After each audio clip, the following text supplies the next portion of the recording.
Good evening, everyone. My name is Paul Young, and I'm going to do a presentation on global economic stimulus, whether it's required or not for 2016. The reason why I've chose to do this, because if you go out and Google or do a Yahoo search or use the internet in general, you're going to see a lot of things about talking about how we need to stimulate a slow growing economy. And I want to highlight some issues when you start to take some sort of government position on how you support an economy, and it needs to be clear, that statement, in terms of that view and perspective. Now, my presentation's one opinion, economic stimulus. You're more apt to go out there and listen to some of the top economists in the world, whether they work for a bank, government think tank, union, you name it. It's up to you to kind of go out and get a second opinion. My perspective typically for these presentations is coming from my business perspective, plus my view of when I've worked in academia as well as industry, in terms of what's required from a government and what's required from business to support an economy. This is a brief picture of me. I have my own YouTube channel. You're more than welcome to go check some of my videos out there. I have over 180 videos that talk from different things, from financial solutions to economic policy to business strategy and overall trends.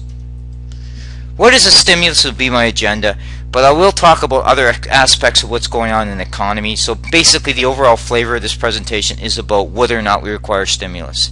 Now, a stimulus package is a set of measures by a government to stimulate an economy because the economy is either in recession or doing something that they need to support. Now, remember this. A government brings revenue in by taxation dollars. Okay? That means they're taxing us, whether that's through corporate tax, personal tax, consumption taxes, and it all depends on how governments are organized around the world. That's taxation. That's how it works. If you spend more than what you're taking in, that leads to what we call as deficits. Those deficits become part of the overall net debt. So as a government grows in the deficit perspective, it's growing its debt. That means at some point that debt has to be paid back with future tax dollars or program spending cuts. Now, it's easy to say that we should stimulate an economy through Keynesian economics, but the reality is we have to have the proper measures that make the most sense in terms of the overall management of the economy and the government program spending. Now, the reason why this is all set up is because the International Monetary Fund, as well as some of the UN, is basically coming to the G20 countries and asking for them to come in and commit more money to support an economy. Now, this is bold move to ask for countries to do this, because each country has certain obligations in terms of its exact program spending and debt management programs. Okay, so we need to be very careful how we do this. It's easy to say this in political statement terms, but does it really make economic sense? And is it the right way to do things? Because the ironic thing in terms of anything you look at in general, you don't fix a problem by looking at the symptoms. So by the IMF saying that we're going to fix a slow economy, you're trying to fix something without really understanding the root cause. We're in a period of slow economic growth through a multitude of reasons. One is we have a demographic shift. We have less baby boomers. Two, we have low commodity prices. So we got, between those two areas, you've got serious problems. So that when you factor that in and you start stimulating the economy by trying to increase program spending, then are you really have sustainable program spending in the future? That's something that you need to consider. So we really need to be careful when we make statements, whether or not we're making proper statements that align to what governments can actually do. Let's talk about debt to GDP. Most of the G20, G7 countries have debt issues. Now, if you take the strong economic growth countries like Canada, US, Italy, Germany, France, UK, we're looking at total percentage of GDP to debt. Now, that includes provincial, municipal, and federal debt. Okay, that's what you have to do, because that's the whole value of debt. So if you're adding more debt, that means the closer you get to GDP, that's the size of your economy. That's the size of your taxation dollars. If you start exceeding that, you have issues in terms of how you're going to bring that down. Now, that being said, we have to look at factors here.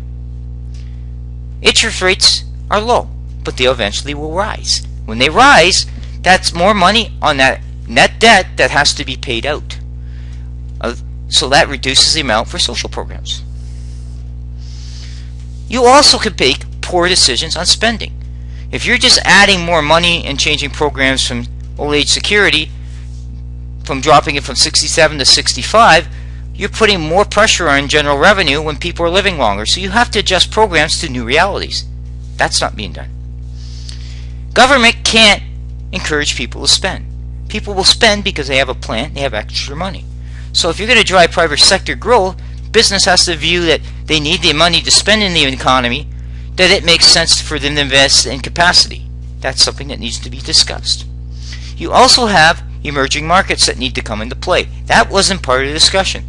Africa, Southeast Asia, India all need to be modernized. Why is the emphasis on the IMF going to those countries that likely have lower debt to GDP ratios that should emphasize them expanding their economies for them to take out more debt so that the G20 countries can support that as part of looking at what needs to be done to help support their markets to reform them. That's part of what should happen. But there's no discussion from the IMF on that. They want the rich countries to bail out the poor. So some of the poor countries have to make decisions. They get foreign aid. So what's happening with that foreign aid? How about some more oversight on that foreign aid? This gives you an idea of global forecast. It shows you economic growth. In Canada's particular case, where I'm from, we're going to see slow growth in 2016. So what did the federal government do in Canada's case? They decided to raise up the deficit by $29 billion to stimulate it. First of all, we're not in a recession. What's that going to do is, all we're going to do is add over that mandate possibly $110 billion in new debt. But you're not doing anything with that. So what you're really done is you're throwing money around without a real clear plan and objectives. That doesn't work. Consumer spending drives 2/3 of the economy. So if you're going to do that, you have to improve after-tax income. You have to have the idea that people are going to replace their assets, home renovations, new cars.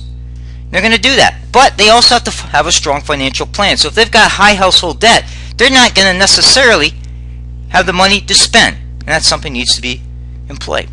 Infrastructure spending is very critical. But that means resetting the priorities of spending, cutting down discretionary spending, and looking at refocusing on infrastructure to get projects out the door, cutting down that time to get projects out the door. Investment in transit. It's transit that makes sense. So transit that can, on a net present value, produce money after cash flow that benefits a city. That's not creating a black hole. That should be what should come into play. So helping a slow economy by constantly coming back to Keynesian economics will not work. If you're going to do things, the emphasis needs to be on infrastructure.